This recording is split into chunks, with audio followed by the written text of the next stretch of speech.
Y yo confío en ustedes, porque si no me ponen los votos...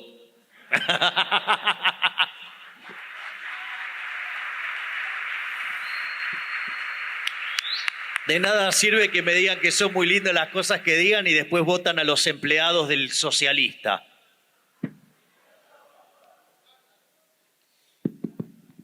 Bueno, muy buenas noches a todos, bienvenidos.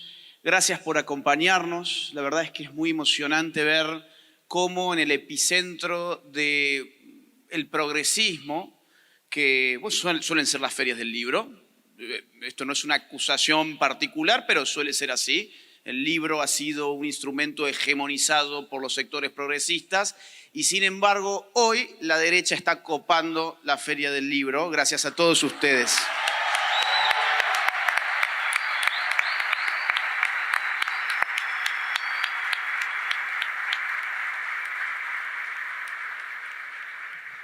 Y también la tienen que copar el sábado. El sábado. El sábado. Sí, sábado. ¿A qué hora? 20:30. Vamos a avisar. Claro, con el Camino Libertario, sábado 20:30. Sábado 20:30 la copamos de nuevo, ¿eh? Así que agéndenselo, vengan. Miren. Aparte viene Viviana Canosa. Además claro. viene Viviana. Sí. Gran luchadora también. Bueno, miren, antes que nada, también muchas gracias a Javier, a Nicolás, grandes amigos, grandes compañeros de trinchera, de batallas culturales y ahora también políticas. Gracias por haber aceptado tomarse el tiempo de leer el libro y tomarse el tiempo de acompañarme hoy a mí en este evento que para mí es muy importante porque me llevó mucho tiempo escribir este libro, como les adelantaba Nicolás. Y lo que se me había dicho en un inicio es, bueno, no, las presentaciones del libro son en una feria del libro una formalidad. Uno cuenta, bueno, me motivé por esto, me gustó esta parte, gracias a todos por venir y lean el libro, vamos a firmarlo. ¿Y saben qué pasa? Yo estoy tan poco en Argentina y lamentablemente hago pocas cosas en comparación con las que me gustaría hacer en Argentina, que no quiero que esta presentación sea eso. Yo, miren, me voy a tomar la desubicación de plantear esta intervención casi como una clase de ciencia política, ¿sí? Porque quiero no solamente tratar de vender un libro, sino de comunicar su contenido o por lo menos brindar algunas pistas para poder abordar bien la lectura. Yo no voy a hablar evidentemente de los 6 capítulos del libro, voy a hablar un poco del primero y un poquito del último. Es decir, voy a tratar de conceptualizar la batalla cultural y voy a tratar de aplicar eso a un fenómeno que... Oh, hey, what's going on, guys? Jem Mint here from Jem Mint Collectibles, and you know my motto, gotta make the hobby fund itself. And people ask me all the time... Entiendo que está surgiendo en muchos lugares del mundo y que podemos ponerle el nombre que ustedes quieran ponerle, pero yo le puse Nueva Derecha. Eso está frente a discusión, yo no tengo problema. A mí me importa describir el fenómeno. Claro, yo desde el año 2013 más o menos empecé a notar que muchos sectores de lo que podríamos llamar las derechas, porque no existe la derecha ni existe la izquierda, existen las izquierdas y las derechas, ocurría que empezaban las derechas a hablar de batallas culturales. Teníamos a los libertarios hablando de batalla cultural. Teníamos a sectores conservadores hablando de batalla cultural, sectores patriotas hablando de batalla cultural, los tradicionalistas hablando de batalla cultural. Y yo me preguntaba, está excelente el término, es gramsciano además, y uno tiene que aprender de aquellos que aprendieron de su propia derrota, porque Gramsci fue un pensador del fracaso, igual que la Escuela de Frankfurt fueron pensadores del fracaso, y si nosotros hemos fracasado, como yo coincido con el diagnóstico de Javier, hemos fracasado, pero la política es una dimensión contingente, es decir, las cosas pueden cambiar. Es la dimensión contingente más notable de la vida humana. Las cosas pueden cambiar. El problema es, hay que hacer algo para que cambien. Entonces, cuando los pensadores marxistas empiezan a fracasar, ahí nomás, por ejemplo, cambian su estrategia y elaboran conceptos. Porque el concepto te permite pensar. El hombre es un animal que piensa a través de las palabras y las palabras son fundamentales. Ahora, yo necesito saber qué significan esas palabras para saber qué estoy haciendo. ¿Qué significa la batalla cultural? Imagínense ustedes que a mí me dicen, vamos a jugar al fútbol. Sí, vamos a jugar al fútbol. Llegamos todos a una cancha de fútbol. Bueno, ¿y qué es el fútbol? ¿Cómo vamos a jugar al fútbol si no sabemos qué es el fútbol? ¿Cómo vamos a dar la batalla cultural si no sabemos qué es la batalla cultural? Eso fue lo que me motivó a mí a empezar a pensar e indexar, digamos así, este libro ya en el año 2014. El título estaba puesto desde entonces, varió mucho su contenido, tuve que ir frenando su trabajo, es decir, fue un trabajo muy interrumpido, ¿sí? Son muchos años pero interrumpidos, y después la pandemia me ayudó a liberar muchos compromisos de viajes y a acelerar y poder concluir esta obra. Yo quiero entonces empezar con 2 o 3 apuntes sobre el primer capítulo del libro que precisamente plantea el problema conceptual. Insisto, importa esto, porque sobre tu definición de batalla cultural se va a desplegar tu acción de batalla cultural. ¿Qué es? Vamos a ver, esto chicos no me está funcionando. Si me pueden ayudar, si no. Igualmente esto es ilustrativo, ¿sí? ¿Qué es la batalla cultural? Amerita una definición, una caracterización de qué es la cultura. Batalla cultural son 2 términos. Ok, ¿y qué es la cultura? La cultura es un término dificilísimo pero usadísimo. Lo usamos a menudo para decir muchos tipos de cosas muy distintas entre sí. Pensamos que sabemos, pero cuando nos preguntan qué significa ya no sabemos. Eso le pasaba a San Agustín con el tiempo. San Agustín decía algo más o menos así sobre el tiempo. Cuando no me preguntan qué es el tiempo, sé qué es el tiempo, pero cuando me lo preguntan, ya no lo sé. ¿Qué es el tiempo? Hablo todo el tiempo del tiempo. Tengo tiempo para esto. ¿Cuánto tiempo dura aquello? ¿Qué hago en mi tiempo libre? Todos sabemos qué es el tiempo, pero a ver, definímelo. Está difícil. Con la cultura pasa lo mismo. Yo cito un libro de Oxford donde se compilan más de 200 definiciones de cultura. Y yo me he tomado el trabajo de decir, bueno, acá hay en verdad 3 grandes acepciones, ¿sí? Vamos una y otra, por favor, si me ayudan con... A ver, ahí está. Hay 3 grandes acepciones, hay 3 grandes conjuntos de definiciones de cultura. La palabra cultura empieza a utilizarse con frecuencia en el marco de la filosofía ilustrada. Estamos hablando del siglo XVIII. Cultura remite en ese contexto al cultivo, viene de colere. La agricultura, ¿qué es? Es el esfuerzo que hacemos sobre la tierra para que rinda fruto. ¿Y qué es la cultura? Bueno, la cultura es el esfuerzo que hacemos sobre el espíritu humano para desarrollar sus facultades, su inteligencia, su voluntad, sus formas, su gusto. Para los ilustrados, para Kant, por ejemplo, la cultura constituía una jerarquía. ¿Hay personas más cultas que otras? Sí, porque han desarrollado mejor esas facultades, se han cultivado mejor, de la misma forma que hay una mejor cosecha que otra. Esa acepción de cultura, que ya tiene sus siglos, la seguimos usando hoy. Por ejemplo, cuando decimos Juancito es muy culto, nos imaginamos a Juancito leyéndose los libros de Javier Milei y de Nicolás Márquez, por ejemplo, ¿no? Nos imaginamos un tipo que está comprometido con el desarrollo de su inteligencia, por ejemplo. Y cuando decimos Pedrito es muy inculto, bueno, nos imaginamos a un tipo que está las 24 horas jugando al PlayStation, ¿no? Ahí, acabando su vida en un videojuego. Ahora, en el siglo XIX, yo qué les quiero mostrar, que llega hasta el día de hoy esto. En el siglo XIX, la antropología empírica va a traernos una noción muy distinta de cultura. ¿Quiénes son los antropólogos? Son esos tipos, generalmente de Europa en ese contexto, que salen a explorar sociedades primitivas, exóticas incluso. Y empiezan a ver, mirá, estos tipos tienen otros hábitos, otras costumbres, otras creencias, otro arte, otra arquitectura. Todo esto es muy distinto. Bueno, vamos a llamarle cultura a todo aquello que no depende de una herencia biológica. Todo aquello que no está dado por naturaleza y está hecho por el hombre, vamos a empezar a llamarlo cultura y la sociología toma esa acepción de cultura.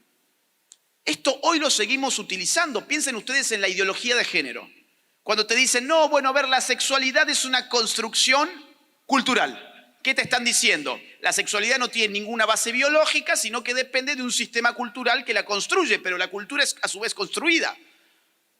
Entonces, fíjense cómo esa acepción también llega a nuestro lenguaje cotidiano, sin que nos percatemos de ello. Y en tercer lugar, hay una acepción estética que refiere a los productos de la expresividad humana. Una pintura, un cuadro, un monumento, una obra de arte, una escultura, arquitectura, una pieza musical también. Imagínense ustedes que yo les digo, quiero que me lleven a un paseo cultural. Ustedes no me van a llevar a una verdulería, no me van a llevar a un centro comercial, me van a llevar, por ejemplo, a una galería de arte. Se va a sobreentender. Hay un sobreentendimiento de que yo estoy utilizando esa acepción concreta. Me van a llevar a ver a la arquitectura, la catedral, algún monumento, un paseo cultural, un museo.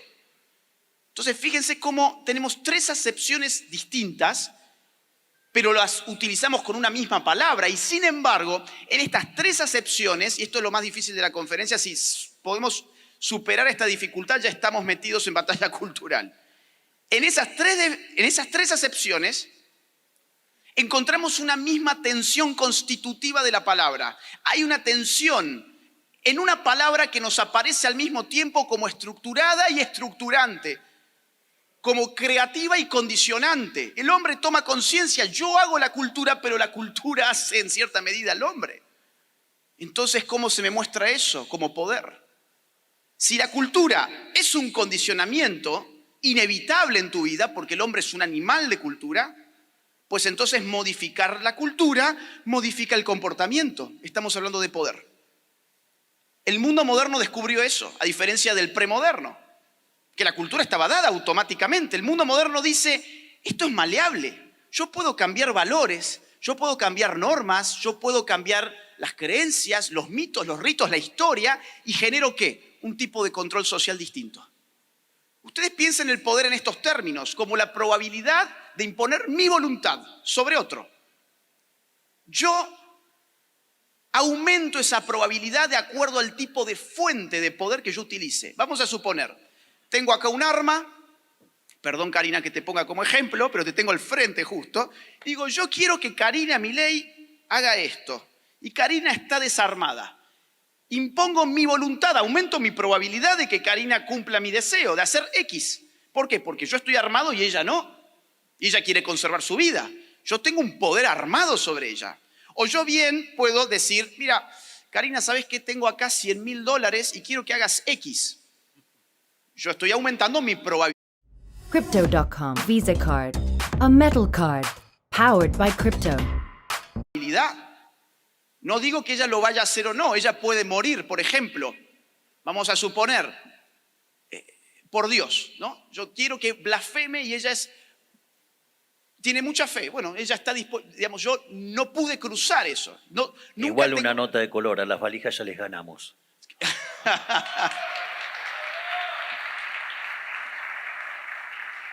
Yo aumento mi probabilidad de imponer mi voluntad, ¿con qué? Con dinero. Tengo poder económico. Ahora yo puedo ser más sutil y yo puedo manipular la conducta de Karina modificando su entorno cultural. La bombardeo mediáticamente, la bombardeo desde la universidad, desde los colegios, la bombardeo desde los libros, hegemonizo la cultura, cambié su condición cultural y cambió su comportamiento. ¿Cuál es la forma más poderosa del poder? Esta última. ¿Por qué? Porque no se nota. El poder es más poderoso cuanto menos se nota. El poder es más poderoso no cuando te pone una pistola en la cabeza porque vos sabés que estás siendo oprimido. El poder es poderoso cuando no se nota, cuando te acaricia, cuando te incluye. Entonces, cuando se entiende esto, ya empieza a entenderse por qué la cultura importa tanto, porque es el mecanismo más aceitado del poder en nuestro mundo contemporáneo, para cuya estructuración depende de un hinchazón cultural sin precedente en la historia humana. Hoy todo es cultura. La cultura fluye a través de redes sociales, a través de las pantallas, a través de internet, a través de los medios de comunicación. Nunca hemos estado tan sujetos a un mundo enteramente cultural hasta tal punto que hemos negado nuestra naturaleza y queremos salvar la otra. Es paradójico. Hemos negado la naturaleza humana, pero queremos salvar la Pachamama. Queremos rendirle pleitesía a Greta Thunberg. Entonces, la batalla cultural va del poder. La batalla cultural es política, porque atiende a las magnitudes específicas del poder hoy. La batalla cultural tiene tres características. Tres características que yo creo que cuando aparecen ya podemos decir estamos frente a batalla cultural. Voy a ir bien rapidito. Primera característica, el medio y el fin coinciden. Y el medio y el fin se llaman cultura. Claro, ¿cuál es el fin de la batalla cultural? Pues la cultura, el dominio de elementos culturales.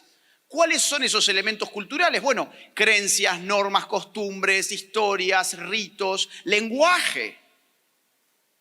Esto lo saben perfectamente nuestros adversarios, por eso están tan desesperados por incluso modificar el lenguaje. La batalla cultural va a esos puntos, pero no lo hace con un arma ni comprando necesariamente como habíamos dicho recién. Lo hace a través de los vehículos culturales. ¿Cuáles son los vehículos culturales? Los hemos mencionado también. Medios de comunicación, redes sociales, escuelas, universidades, think tanks, iglesias, familias, los vehículos de la socialización primaria, secundaria, donde la cultura se crea y se reproduce o se niega. Entonces, en la batalla cultural, fin y medio coinciden. Yo quiero dominar la cultura a través de la cultura. Yo quiero dar un combate sobre la cultura con cultura, no con armas. Porque eso sería ya una batalla armada, muy distinto. Segundo punto, en una batalla cultural se juega un fin de magnitud, un cambio de paradigma, hay un conflicto de magnitud. Claro, podemos decir, hay una cierta rivalidad en todos los países entre la capital federal y la gente del interior, por el acento, por las normas, por las costumbres. Sí, pero eso no es una batalla cultural. Ah, pero hay un conflicto cultural, sí, pero no es de magnitud. De ese conflicto no depende el poder. Ah, pero también hubo un conflicto entre la música electrónica y el rock. Y eso es un conflicto cultural. Sí, es un conflicto cultural, pero no es un conflicto, digamos, que tenga consecuencias sociopolíticas. Por lo tanto, ahí no hay una batalla cultural. Y en tercer lugar, la batalla cultural tiene siempre un componente de conciencia. ¿Qué significa esto? Que dar una batalla cultural es saberse dándola. Dar una batalla cultural es saberse dándola. Yo no la doy así, digamos, en el vacío. Yo tengo una estrategia, tengo tácticas, hay liderazgos, hay plazos. Piensen ustedes en la Agenda 2030 de la ONU. Eso es batalla cultural pura y dura. ¿Cuándo la escribieron? En el año 2017. ¿Por qué se llama 2030? Porque es el plan de ingeniería política, económica y cultural que tiene Naciones Unidas para cumplirse más tarde, según ellos, en el año 2030. Hay plazos, hay un plan, hay un proyecto. Si estos tres elementos aparecen, podemos hablar de batalla cultural. Esa es la propuesta del libro. Vamos a la próxima. Vamos a la próxima, por favor. Por ahora me voy a hacer un análisis muy rápido, ¿sí? Porque no quiero tampoco agotar con el tiempo. Pero voy a hacer... Ok. Miren, algo Javier adelantó. ¿Qué ha pasado con las izquierdas y las derechas en la batalla cultural? La verdad es que las izquierdas lo han entendido hace más o menos un siglo. Gramsci, estamos hablando de sus cuadernos de la cárcel a fines de la década del 20, del siglo pasado. ¿Sí? Nosotros estamos hablando hoy acá, esto en el año 2022. Pero no importa, es decir, llegamos, empezamos. ¿Qué es la izquierda? ¿Qué es la derecha? Término dificilísimo en la filosofía política. Dificilísimo. Yo creo que la mejor forma para entender esto, y es la propuesta del libro, es la siguiente. Derecha e izquierda equivalen a conflicto social y armonía social. La izquierda es una máquina de agudizar conflictos sociales que dependen de una noción muy curiosa que tienen las izquierdas, y es que toda desigualdad engendra una jerarquía y toda jerarquía engendra opresión. Y la derecha, ¿qué dice? No, oiga, a ver, primero que nada, no toda desigualdad engendra una jerarquía, y en segundo lugar, no toda jerarquía es una opresión. La jerarquía puede estar al servicio orgánicamente de esa misma relación social. Ejemplo, un padre y su hijo. ¿Hay poder ahí? Sí, claro. ¿Hay desigualdad? Sí, claro. Uno tiene poder, el otro no, hasta tal punto que cuando el niño supera la mayoría de edad decimos se emancipó. ¿Cómo leería esa desigualdad un izquierdista? Diría, bueno, ves, como hay desigualdad, hay jerarquía, y como hay jerarquía, el padre es el opresor y el hijo es el oprimido. ¿Y qué diría la derecha? Hay una jerarquía, pero esa jerarquía es valiosa, porque es funcional, porque está puesta al servicio del propio niño que necesita de esa autoridad en ese momento específico de su vida. Y lo mismo podemos decir del capitalista, que Javier Milei lo dijo recién, con su empleado. ¿Hay una jerarquía? Bueno, claro que sí. ¿Hay desigualdad? Claro que sí. La desigualdad es inevitable. No hay sociedad igualitaria, ni siquiera las comunistas. Es imposible. Imagínense ustedes que, no vamos a la sociedad. Acá somos más de 1000 personas. Imagínense que yo digo, voy a ser la autoridad de este lugar, la autoridad política, voy a expropiar a cada uno de ustedes, yo voy a quedar con todo ese ingreso, pero efectivamente lo voy a repartir igualitariamente. Y realmente nos voy a igualar a todos nosotros. Voy a ser además un comunista bueno. Es decir, voy a hacer bien mi trabajo, no me voy a quedar yo con nada. Lo voy a simplemente ejecutar. Y cada uno de ustedes va a salir hoy con el mismo dinero que el que tienen al lado, en el bolsillo. Basta 5 minutos para que esa relación igualitaria se desplome. Se desploma. ¿Por qué? Bueno, porque capaz alguno de ustedes fue y lo invirtió, otro compró bitcoins, otro se jugó todo al negro en la ruleta, otro pagó sus cuentas, otro salió a cenar con la familia. O sea, las decisiones libres generan desigualdad y no toda desigualdad genera una jerarquía, y aun cuando la genera, no toda jerarquía significa opresión. Pero la izquierda dice, acá hay una desigualdad, yo puedo suponer ya una jerarquía y esa jerarquía puedo meter la cizaña. Hombres y mujeres somos desiguales, meto mi cizaña. Homosexuales y heterosexuales, meto mi cizaña. Indígenas contra el hombre blanco europeo colonizador, meto mi cizaña. Constantemente, ahora hasta con gordos y flacos. La gordofobia, empiezan a hablar de eso. Es una locura. Y acá en Argentina están queriendo meter ahora el asunto racial. Cuidado con lo que se viene, están empujando para poder sacar réditos ideológicos de eso también. Entonces, ¿cuál es la diferencia entre la izquierda y la derecha? Pues que la derecha, en sus distintas vertientes, apuesta por armonizar a la sociedad, y las izquierdas por conflictuar, porque no soportan el hecho de que seamos desiguales. Entonces, la izquierda entendió, vamos una más, entendió muy bien la batalla cultural desde hace mucho tiempo. Antonio Gramsci ya fue mencionado, el tipo desde la cárcel dijo, acá hay que cambiar la estrategia. Empecemos a ver qué pasa dentro de la iglesia, qué pasa dentro de las universidades, los medios de comunicación, la familia, etc. Herbert Marcuse, de la Escuela de Frankfurt, padre de la contracultura de los años 60, padre del Mayo francés del 68, agarró Marx, agarró a Freud y dijo, quizás que por el punto sexual podemos redefinir lo que tiene que hacer la izquierda. Eros y civilización fue su obra de ese momento. Y digo, fue el padre intelectual de la primera rebelión cultural de la historia moderna.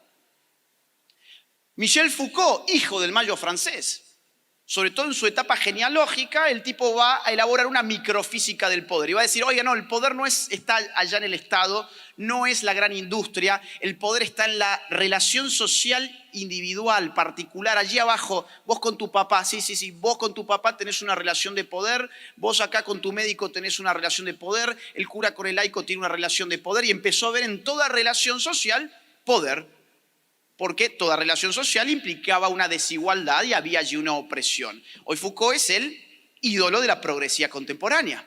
¿Y qué hizo? Conflictuó culturalmente ciertas relaciones sociales. Entonces ellos lo saben desde hace tiempo, tanto que las fotos están en blanco y negro.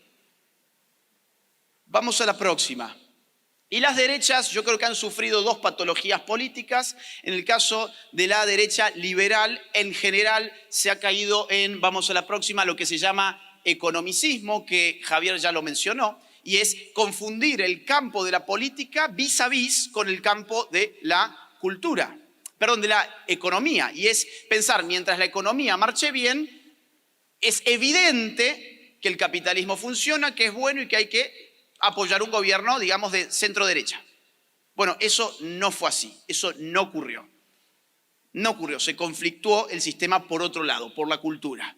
Y además, vamos a la próxima, más típico de los sectores conservadores fue el religiosismo, que confundieron batalla cultural y política con religión. Y entonces se conflictuaron cuando tenían que marchar los católicos con los evangélicos. Pero entonces, digamos, la batalla cultural no es una gran misa, es un acto político la batalla cultural. Y la política no es el arte de unir a los idénticos, sino los similares. No importa a qué iglesia vayas, importa que estás tirando para el mismo lado. No importa si lo haces por este Dios o por aquel Dios. No, pero a mí sí me importa. Bueno, entonces no estás dando batalla cultural, estás dando una cruzada religiosa. Y eso detuvo en las derechas la batalla cultural. Vamos a la próxima, por favor. Voy a hablar un poquito del escenario actual y vamos a cerrar con esto. Próxima. Miren, el escenario actual es espantoso, ¿sí? Tenemos a un nivel macro lo que hemos llamado globalismo y hay que entender qué es el globalismo. El globalismo es la nota distintiva de un nuevo orden mundial que se está gestando en este momento y que no tiene al Estado-Nación como autoridad absoluta.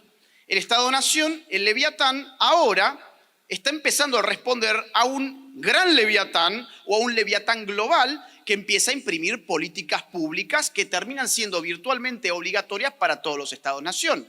Ejemplo, en la pandemia, prácticamente todos los Estados-Nación tuvieron su Ministerio de Salud que no sirvió para nada. A ver, ¿cuál fue el Ministerio de Salud Global? La OMS. Un día te decían, mascarilla sí, mascarilla no. Se contagia por el aire, no se contagia por el aire. Las cuarentenas son fabulosas, las cuarentenas no sirven para nada.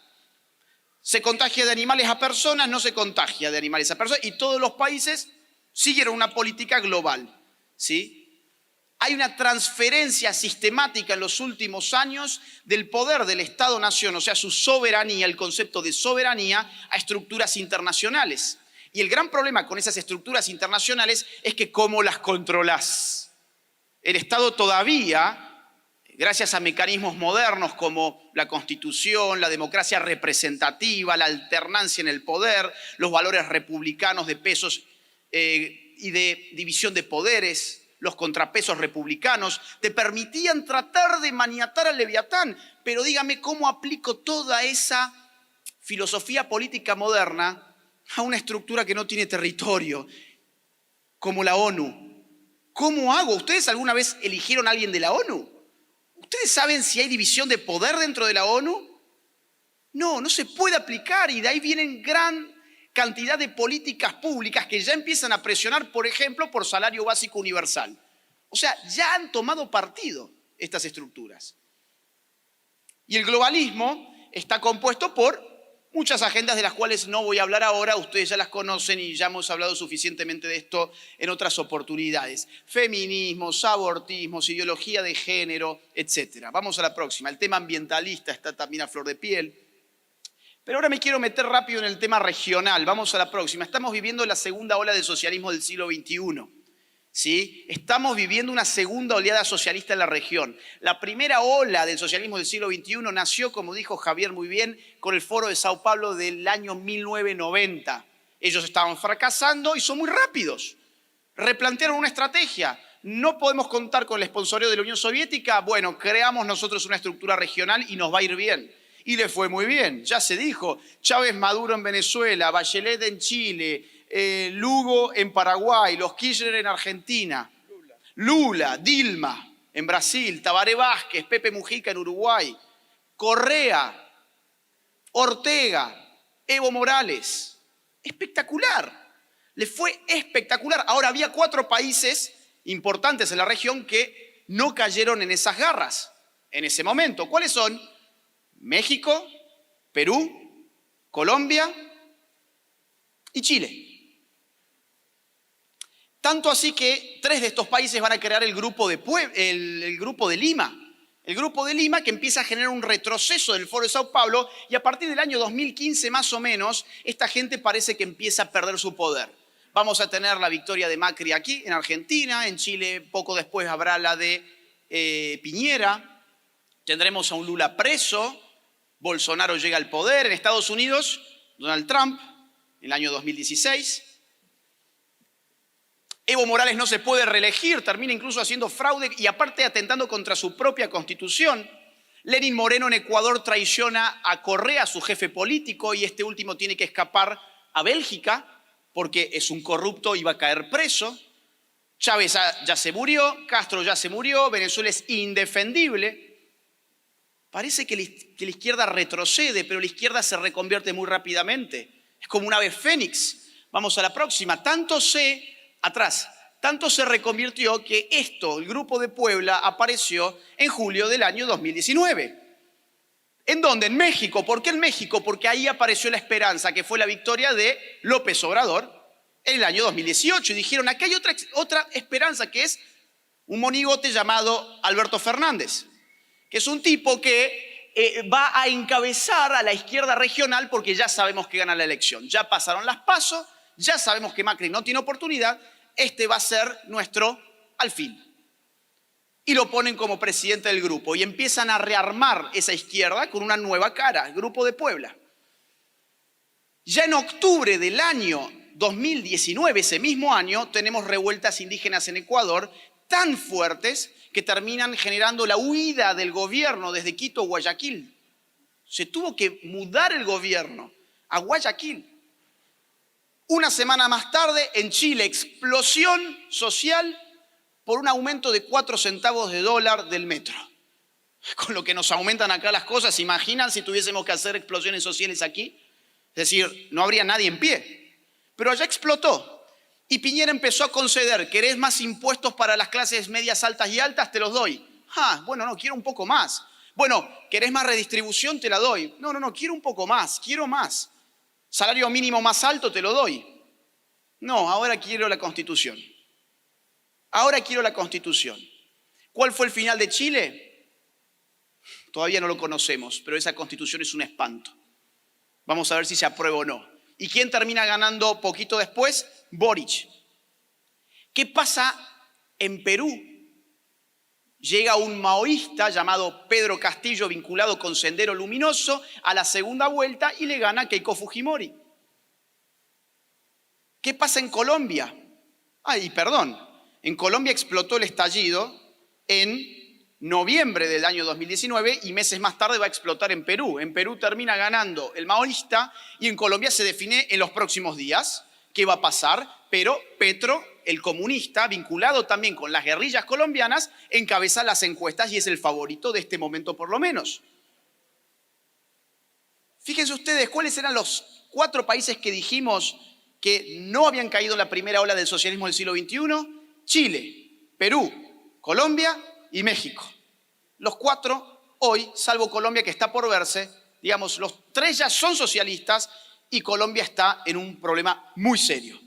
La segunda ola del socialismo del siglo XXI tuvo su éxito y es lo que estamos viviendo hoy. Este es el mapa, vamos a la próxima, de la región hoy que se está tiñendo todo de rojo y de los países relevantes, ¿sí? En términos económicos, demográficos, territoriales, están hoy muy complicados, que son 2, Brasil y Colombia. Los 2 tienen elecciones este año. Lula ha sido liberado en Brasil, está haciendo campaña ¿dónde? Se fue a México, se vino a Argentina. ¿Por qué viaja a otros países si él tiene que hacer campaña para que lo voten los brasileros? Va a buscar, ya saben, apoyo internacional. La izquierda se apoya internacionalmente, la derecha no. Y eso es un gran problema que va a haber que resolver. Entonces, vamos a una más y ya sí el último tema. Miren, yo creo que acá hay que replantear la estrategia. Y se está replanteando. Y una figura clave en este replanteo de la estrategia es precisamente Javier. Porque Javier ha articulado 2 lógicas muy distintas. Próxima. Las 2 lógicas muy distintas que ha articulado Javier es la de la batalla política y la de la batalla cultural. Son 2 juegos distintos. Estás hablando de básquet y de fútbol, ¿sí? La batalla cultural genera, por ejemplo, algo llamado opinión pública. Un político en campaña en general no está buscando cambiar la opinión, tiene muy poco tiempo, él tiene que ofertar a una demanda que ya está constituida. La batalla cultural se hace en otro momento y en otro plano bajo otras reglas muy distintas. La batalla política es una batalla por los votos, la batalla cultural es una batalla por las mentes, vamos a decirlo así. Si nosotros solamente damos batalla cultural y no tenemos a nadie para poner después en la política, ¿qué ocurre? Sí, muy lindo, cambiemos la opinión pública, pero vienen en unas elecciones, un grupo de personas y te dicen, no, nosotros también somos liberales y vamos a bajar los impuestos. Se terminaron las elecciones y te subieron los impuestos. Es decir, te prestás al engaño. O te dicen, yo voy a defender la vida del no nacido. Pero cuando necesito tapar mi caos económico, te abro el debate del aborto para salvar mi gobierno. Y no lo salvo nada. Ahora, si diéramos solamente batalla política y no batalla cultural, estaríamos siempre presos de una demanda que nosotros no ayudamos a constituir, de una opinión pública sobre la que no impactamos y en que nos convertimos en casta política. La casta política de Juntos por el Cambio gobierna así, la batalla cultural no le importa, miden con sus encuestas a ver cuál es el estado de opinión y en consecuencia reorganizan su discurso político. Son eso. En cambio, lo que voy a denominar ahora, sí para cerrar, nueva derecha, articula las dos lógicas. Batalla cultural, batalla política. Hay quienes están para dar la batalla cultural, hay quienes están para dar la batalla política y hay quienes están para dar ambas, como el caso de Javier, que de hecho da un salto de la batalla cultural a la batalla política.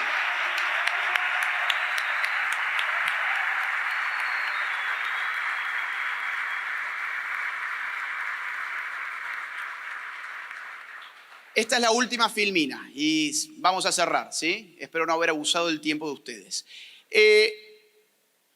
Atrás. Nueva derecha. Hay mucha gente que me dice, ¿pero por qué la palabra derecha? Y mi pregunta es, ¿por qué no? Es decir, ¿por qué los izquierdistas pueden ir con la frente en alto diciendo yo soy de izquierdas y la derecha está todo el tiempo buscando excusas? Ay, no, es que el mundo es muy complejo para explicarlo en términos de dos categorías. Precisamente porque el mundo es muy complejo, necesitamos simplificarlo en dos categorías que son de uso frecuente y amplio en la sociedad para comprender al menos aproximadamente la oferta de ideologías políticas. Es decir, salimos de acá y no todo el mundo ha estudiado historia de las ideas políticas como para salir a decirle yo soy paleolibertario y él es ANCAP y él es paleoconservador y él es randiano y a él le gusta la escuela austríaca. No. El hombre común necesita categorías simplificadoras y eso la izquierda lo entiende muy bien, por eso se siente cómoda. Vos vas a preguntarle a un socialdemócrata, ¿sos de izquierda? Sí, claro. A un marxista, ¿sos de izquierda? Sí. A un postmarxista, ¿sos de izquierda? Sí. A un anarquista socialista, ¿sos de izquierda? Sí. Hasta los del PRO dicen que son de izquierdas. Es decir, y lo son. Y lo son. Bueno, son cazadores de votos. Vamos a ver. ¿Y por qué nosotros estamos tan acomplejados? Si hay algo que hace bien la izquierda es apropiarse de ciertas palabras y resignificarlas. ¿Han visto? Las consignas feministas son un buen ejemplo. Somos las brujas que no pudieron quemar. Claro, bruja es una palabra que en principio sería peyorativa, pero la resignifico. Somos putas y podemos ser peores y cosas así. Bueno, sí. La resignifico. La palabra queer fue totalmente resignificada al punto que ahora tenemos los estudios queer y las facultades queer, etcétera, etcétera. Y era un insulto en inglés. ¿Y por qué nosotros nos acomplejamos tanto con una palabra tan linda además como derecha? ¿Por qué nos acomplejamos de esa manera? Porque aparte tiene un efecto político, no solamente cognitivo, que es de simplificar la complejidad de la realidad, de las ideas políticas. El otro efecto que tiene la palabra es que es capaz de acercarnos. Necesitamos una palabra con la cual nos sintamos cómodos, muchas expresiones de derechas, donde yo diga, mira, yo me siento cómodo con esta expresión y yo soy conservador, y yo soy libertario, y yo soy patriota. Pero nos encontramos todos bajo una misma palabra. Eso hace la izquierda, se encuentra toda, y miren que están mucho más fragmentadas si vamos con la lupa que nosotros, pero no son tontos. Les gusta la palabra izquierda, la utilizan y nosotros negamos la nuestra. Resignifiquémosla. Una forma de hacerlo, creo yo, y es lo que propone el libro, es llamarla nueva derecha. Ahora, yo no soy el creador, yo no vengo a crear una nueva derecha. La nueva derecha ya está en curso. La nueva derecha, ejemplos, ahora sí vamos a la última filmina, a mi juicio es esta. Es decir,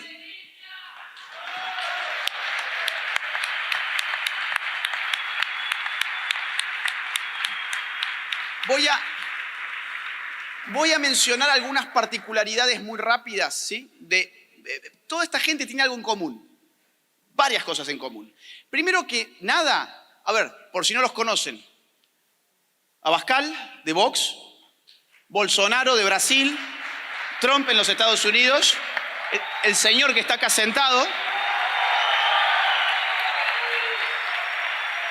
José Antonio Kast, en Chile. Y podríamos haber agregado quizás a Rafael López Aliaga en Perú.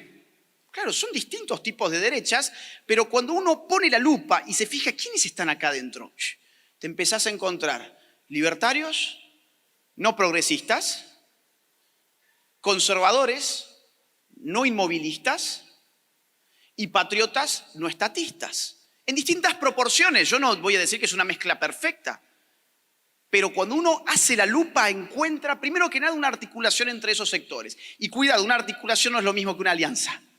La alianza la definía muy bien Lenin. Golpear juntos, marchar separados. No somos lo mismo, no nos mezclamos. Ahora tenemos un enemigo común, le pegamos, pero al día siguiente yo ya no estoy con vos. Eso es demasiado pasajero. La articulación es otra figura. En la articulación nos confundimos, nos enriquecemos. Confundirse en el sentido de fusionarnos. Nos entendemos, valoramos lo que la otra posición tiene para dar. ¿Cómo articulamos estas posiciones tan distintas? Reconociendo lo que tiene de fortaleza cada posición. ¿Cuál es la fortaleza del libertario? Su antiestatismo. Esto es como un equipo de fútbol. Yo quiero mi delantero. Bueno, yo quiero mi libertario en la nueva derecha que sea quien le ponga un límite muy claro al Estado. Quiero ese tipo en mi equipo. ¿Cuál es su máxima virtud? La economía. Pero además que concibe la libertad amenazada históricamente por el Estado. Entonces me va a controlar al Leviatán, lo va a reducir. Quiero ese tipo. El conservador, ¿cuál es su virtud? Pues que entiende mejor que nadie que las cosas valiosas en la vida tardan mucho tiempo en hacerse y muy poco tiempo en destruirse. Las cosas valiosas de verdad, necesitan de tiempo, necesitan de generaciones que se vayan enseñando mutuamente. La civilización depende de esa antorcha que se va pasando de una mano en otra, pero se puede destruir en un segundo. Y el conservador es el primero que te dice, ups, mira, esto del feminismo no me gusta nada, acá hay un problema. Y quizás las otras posiciones dicen, ay no, pero estás exagerando, ¿no? Y después terminamos dándonos cuenta que, por ejemplo, hoy el conservador le podría decir al libertario, fíjate cómo terminó en estatismo el feminismo. Tenemos burócratas y parásitos vendiéndonos ideología de género con nuestros impuestos por doquier. Nos condicionan la educación de nuestros hijos, la libertad de culto, la libertad de expresión, hasta en INADI te controlan el lenguaje, y todo eso con una teoría llamada, en este caso, ideología de género. Yo quiero ese tipo en mi equipo porque prevé estas cuestiones intangibles y son muy importantes. ¿Y el patriota qué me da? Y el patriota es el que mejor ve el peligro globalista. Es el que mejor está mirando, esto de la Agenda 2030 no me gusta nada, vamos a estudiarlo. Este crecimiento de los organismos internacionales que no son otra cosa que leviatanes articulados entre sí, no me gusta nada. ¿Por qué? Porque está poniendo en peligro la soberanía de mi nación y en algún momento yo no voy a tener ni siquiera dónde exiliarme, podría decir el libertario. Yo quiero ese tipo en mi equipo también. ¿Cómo nos juntamos? Reconociendo lo que el otro tiene para dar. Pero tenemos que hacerlo, tenemos que reconocerlo. Esta gente lo hizo. Fíjense que además todas estas personas se han desembarazado de algo. Han cortado radicalmente con lo que podemos llamar la vieja centro-derechita cobarde y el centrismo bien pensante. ¿De quién se despega Abascal? Vox. ¿De quién se despega? Del PP, que se estaba corriendo hacia la izquierda sin freno. ¿De quién se despega Trump? Del establishment del Partido Republicano a tal punto que él crea su propia línea interna, MAGA. ¿De quién se despega Kast? Del piñerismo. El piñerismo termina saliendo cuarto. ¿De quién se despega López Aliaga en Perú? Del fujimorismo. ¿De quién se despega Javier Milei en Argentina? De la mentira de que por el centro se puede combatir a la izquierda dando tu voto a Juntos por el Cambio.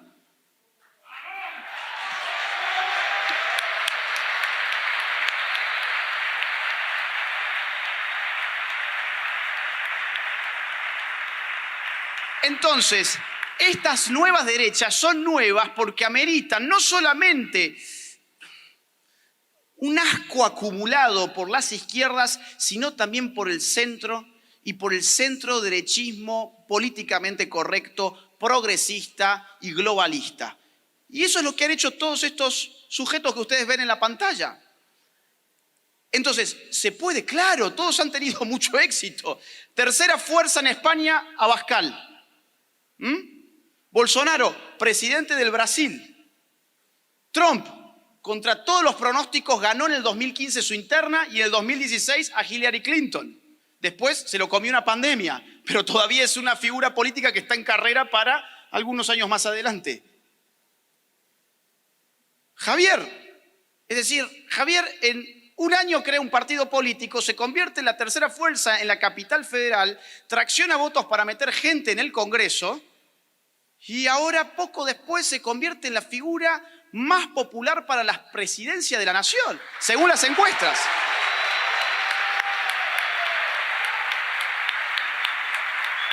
Miren, y José Antonio Kast no aparecía en las encuestas. Y en un contexto tan difícil como el de la nueva Constitución chilena, el tipo gana la primera vuelta. Es decir, la gente está pidiendo esto.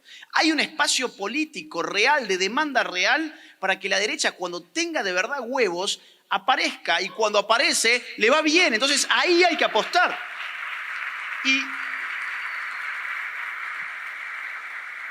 Y cierro con una sola cosa más. No voy a hacer más análisis sobre esto, podremos estar toda la noche, porque las características, insisto, son muy significativas, es un fenómeno nuevo. Una cosa más sí quisiera decir. Fíjense que la segunda ola del socialismo del siglo XXI ya no llega con esa retórica antiimperialista, vamos a expropiar. Te llega con una lógica mucho más sutil de lo que podríamos decir la dialéctica continuidad o cambio.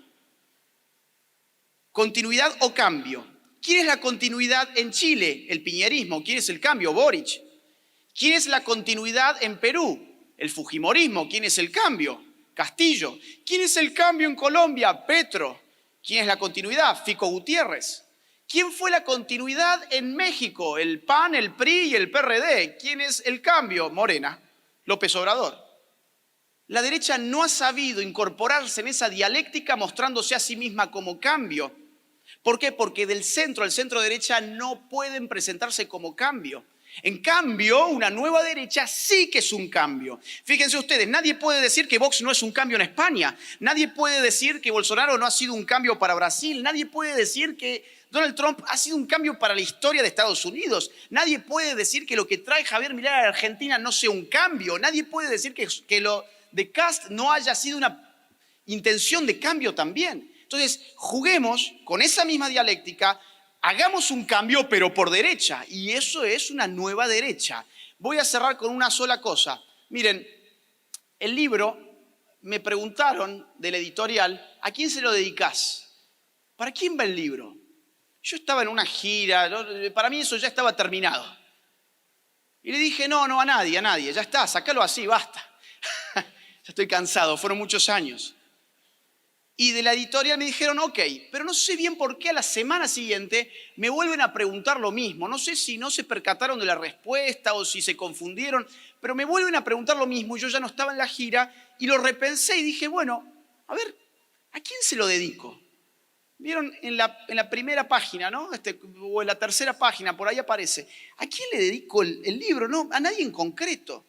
Se lo quiero dedicar a un conjunto de personas. A un conjunto de personas que creo que nos identificamos mutuamente. ¿Saben por qué? Porque ese conjunto de personas somos los que estamos resistiendo.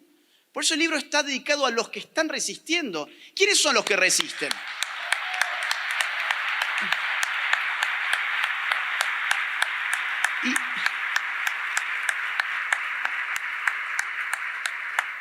Y a la gente le encantó. Para mí, bueno, era como una formalidad, es decir, pero a la gente le encantó eso. ¿Y saben por qué? Porque estamos hartos. Y no sabemos en resistencia. ¿Quiénes son los que resisten? Resisten las personas que quieren cuidar su ingreso y su propiedad y que sin embargo están siendo aniquilados por el Estado, aplastados por un Estado cada vez más interventor.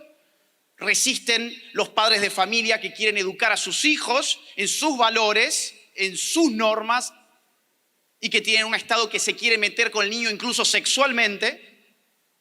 Resisten los chicos que van a la escuela y que han despertado y que tienen 14, 15 años y muchos de ellos están acá y se dan cuenta que los están adoctrinando y están resistiendo y se están informando y se toman el tiempo de venir a una conferencia como esta y se toman el tiempo de empezar a leer cosas que les puede costar mucho, pero saben que es el principio de su cultura. Están resistiendo los que van a la universidad y que tienen que pasar por esa trituradora que son las facultades, por ejemplo, de humanidades o de ciencias sociales, que no te enseñan nada, te meten basura en la cabeza y te mandan a buscar trabajo. Y después el trabajo que buscan es en el Estado, porque nadie los quiere contratar. Y que sin embargo resisten y se le paran a un profesor y se le paran a sus compañeros y que están solos, pero tienen argumentos y debaten. Están resistiendo los hombres, demonizados por la cultura feminista contemporánea, a los cuales se les está haciendo creer que su masculinidad es tóxica y a los cuales se los invita a autodenigrarse.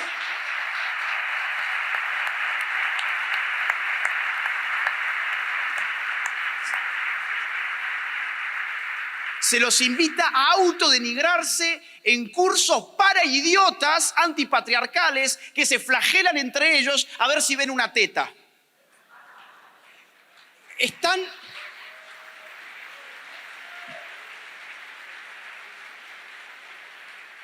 Están resistiendo también las mujeres,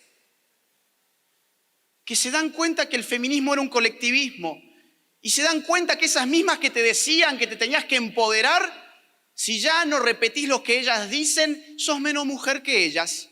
Ya no te mereces llamarte mujer.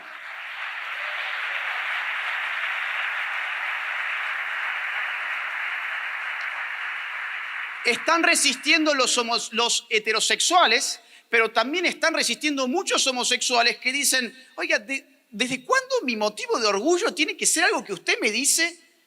Que mi orgullo se reduce a lo que yo hago en mi cama. No se meta en lo que yo hago en mi cama. No politice mis relaciones ni mi orientación sexual. Hay homosexuales de derechas que resisten las presiones del lobby LGBT. Hay incluso transexuales de derechas que han sido engañados y se saben hoy engañados porque les dijeron que el sexo se cambiaba como el color de la camisa y resulta que eso no era cierto, pero dejaba plata y creaba un ministerio de género. Están resistiendo los creyentes, a los quienes se los pisotea como a nadie, se les pisotea su fe, se les pisotea sus instituciones, se los ridiculiza a diario, se atenta contra su objeción de conciencia y contra su libertad de culto.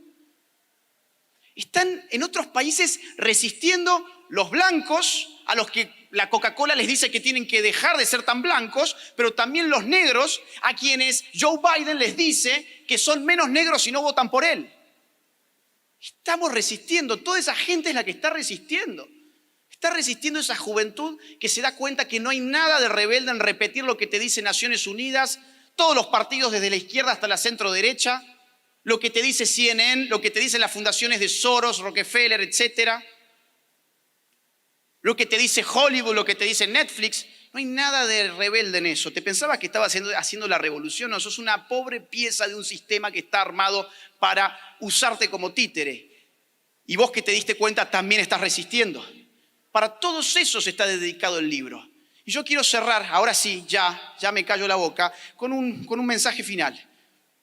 A los jóvenes, sobre todo porque esto está lleno de jóvenes. Chicos, sean mejores que nuestros adversarios. Ser mejor no solamente en tengo mejores intenciones, tengo mejores valores. No, soy mejor porque estoy mejor formado. Porque sé lo que pienso, conozco mis ideas, las aplico y gano en los contextos donde tengo que debatir. Sean mejores que sus adversarios. Entrénense para la batalla cultural, porque va a ser muy larga y muy dura. No tiene límite de tiempo. Sean los mejores, pero ser los mejores no es estar... me voy a formar con un videíto de TikTok.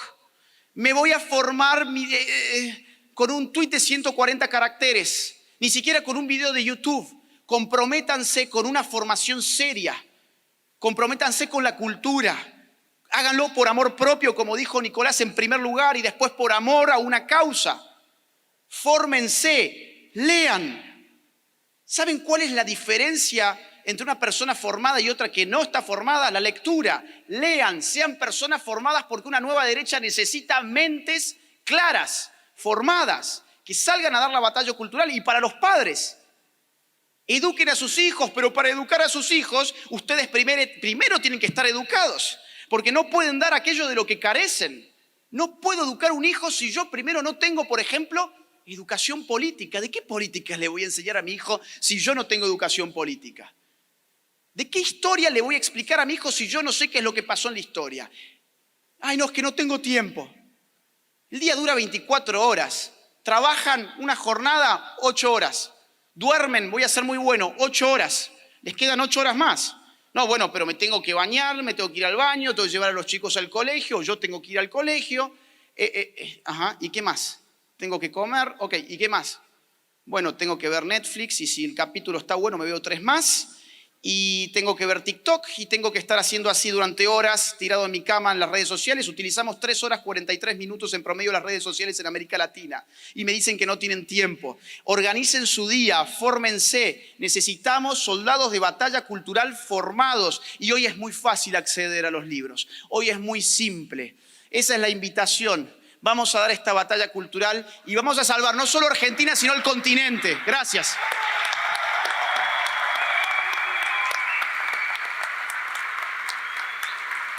Mi trabajo no se financia ni con el dinero de los políticos ni con el dinero de los impuestos de los ciudadanos a través de subsidios estatales.